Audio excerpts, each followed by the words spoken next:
నమస్కారం.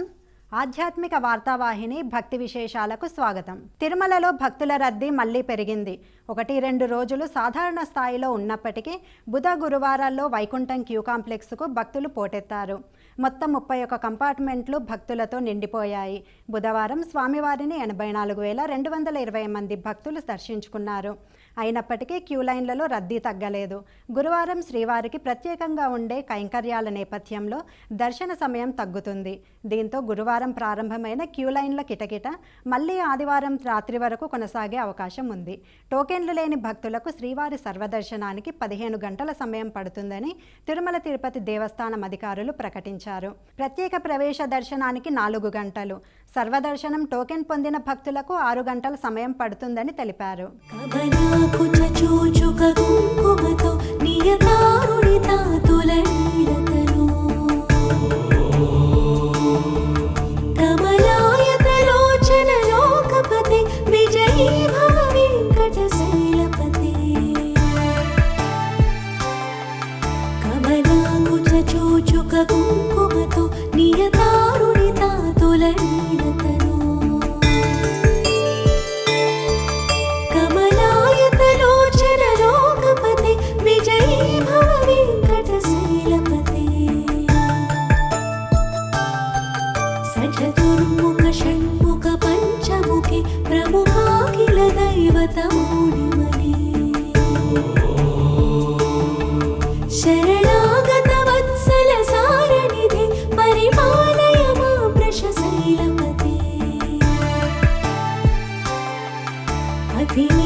తమిళనాడు తిరువల్లికేణిలోని శ్రీ పార్థసారథి పెరుమాళ్ ఆలయంలో శ్రీ గజేంద్ర వరదర్ ఉత్సవం ఘనంగా జరుగుతున్నాయి. ఉత్సవాల్లో 7వ రోజులో భాగంగా స్వామివార్లకు ఆలయ అర్చకులు విశేష పూజలు చేశారు. అనంతరం శ్రీ గజేంద్ర వరదులను చిన్న రథంపై కొలువుదీర్చి ఊరేగించారు. ఆలయ మాడవీధుల్లో విహరిస్తూ స్వామివారు భక్తులను అనుగ్రహించారు.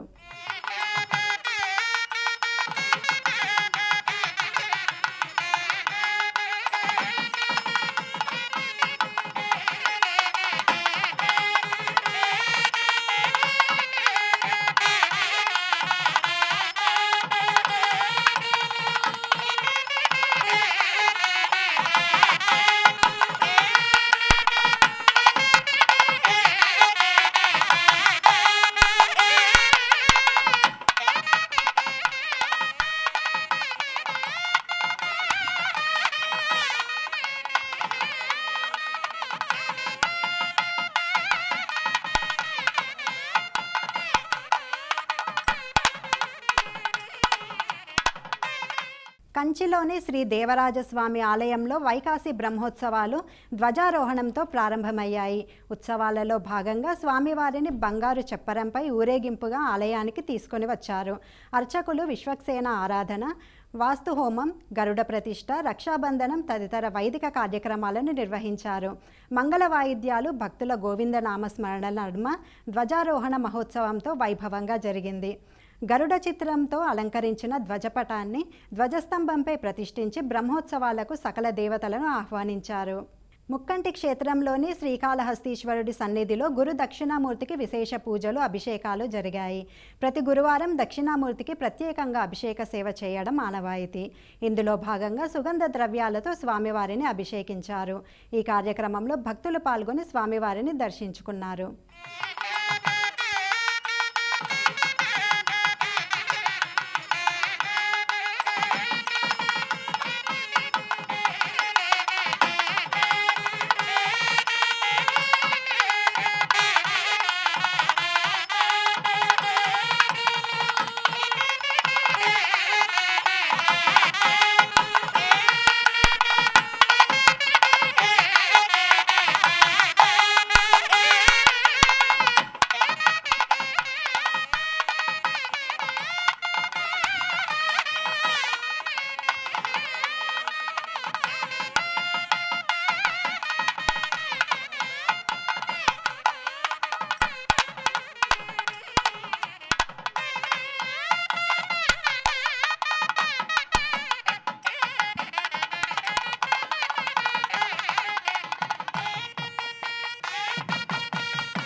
సింహాచలం శ్రీ వరాహలక్ష్మి నృసింహస్వామి సన్నిధిలో స్వర్ణ పుష్పార్చన జరిగింది. గురువారాన్ని పురస్కరించుకొని ఆర్జిత సేవల్లో భాగంగా స్వర్ణ పుష్పార్చన కార్యక్రమాన్ని వైభవంగా నిర్వహించారు. ఆలయ అర్చకులు స్వామివార్ల ఉత్సవమూర్తులను సర్వాంగ సుందరంగా అలంకరించి కళ్యాణ మండపంలోని వేదికపై అధిష్ఠించారు. బంగారు సంపెంగ పుష్పాలతో అష్టోత్తర శతనామార్చన నిర్వహించారు.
వేములవాడ శ్రీ రాజరాజేశ్వర స్వామి ఆలయ విస్తరణ పనుల్లో మరింత వేగం పెంచాలని కలెక్టర్ గరిమా అగర్వాల్ అధికారులను ఆదేశించారు. ఆలయ విస్తరణ, నిత్యాన్నదాన సత్రం, బద్ది పోచమ్మ అభివృద్ధి, మూలవాగు వరకు ప్రధాన రోడ్డు విస్తరణ పనులను, గుడి చెరువుపై నిర్మాణంలో ఉన్న మినీ ట్యాంక్ బండ్ పనులను క్షేత్రస్థాయిలో పరిశీలించారు. ఈ సందర్భంగా కలెక్టర్ మాట్లాడుతూ రాజన్న ప్రధాన ఆలయ విస్తరణ, ఇతర ప్రతి అభివృద్ధి పనికి సంబంధించి ఒక ప్రణాళిక ప్రకారం ముందుకు వెళ్లాలని సూచించారు. పనుల్లో వేగం పెంచాలని, అవసరమైన పనివారి సంఖ్య మరింతగా పెంచాలని అధికారులను ఆదేశించారు. రాజన్న, బద్దిపోచమ్మ ఆలయాల విస్తరణ, అభివృద్ధి పనులు, నిత్యాన్నదాన సత్రం నిర్మాణ పనులు ఎప్పటి వరకు పూర్తి చేస్తారో గడువు తేదీ ఇవ్వాలని ఆయా శాఖల అధికారులకు సూచించామని అన్నారు.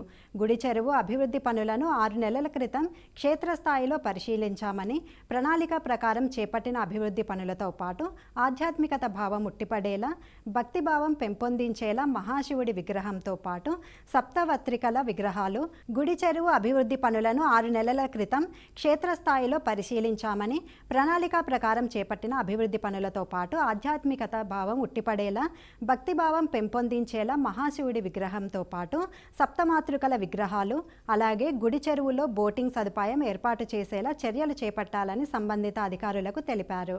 విజయవాడ ఇంద్రకీలాద్రిపై వెలిసిన దుర్గా మల్లేశ్వర స్వామికి భక్తులు భారీగా కానుకలు సమర్పించారు. గత నెల 18వ తేదీ నుంచి 16 రోజుల పాటు వచ్చిన హుండీ ఆదాయాన్ని ఆలయ అధికారులు లెక్కించారు. ఈవో సీనానాయక్ పర్యవేక్షణలో ఈ లెక్కింపు జరిగింది.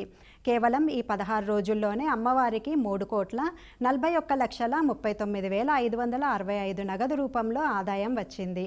అలాగే నాణేల ద్వారా మరో 15,53,000 సమకూరాయి. వీటితో పాటు 335 నేపాల్ రూపాయలు, 195 కెనడా డాలర్లు కూడా ఉన్నాయి.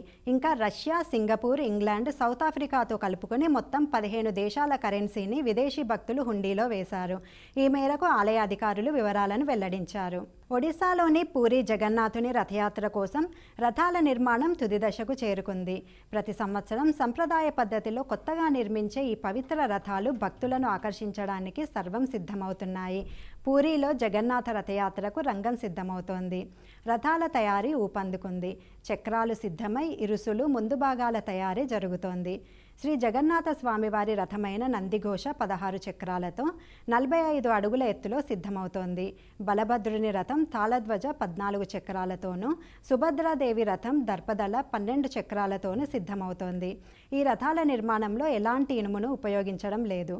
వంశపారంపర్యంగా వస్తున్న సుమారు 200 మందికి పైగా నిపుణులైన వడ్రంగులు ఈ రథాలను తయారు చేస్తున్నారు.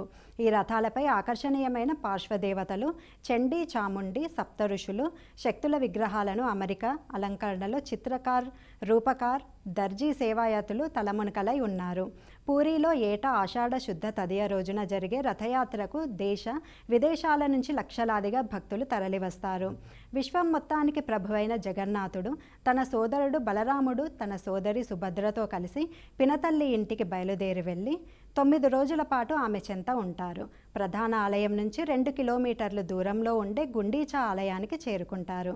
ప్రపంచంలో ఎక్కడా లేని విధంగా పూరిలో సోదరుడు సోదరితో కలిసి శ్రీ మహావిష్ణువు పూజలు అందుకోవడం విశేషం. జగన్నాథ రథయాత్రకు కీలకమైన రథాల తయారీ వేగంగా సాగుతుండడంతో మిగిలిన ఏర్పాట్లను నిమగ్నమైంది పూరి శ్రీ క్షేత్రం ట్రస్టు.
ఇవి ఈనాటి భక్తి విశేషాలు.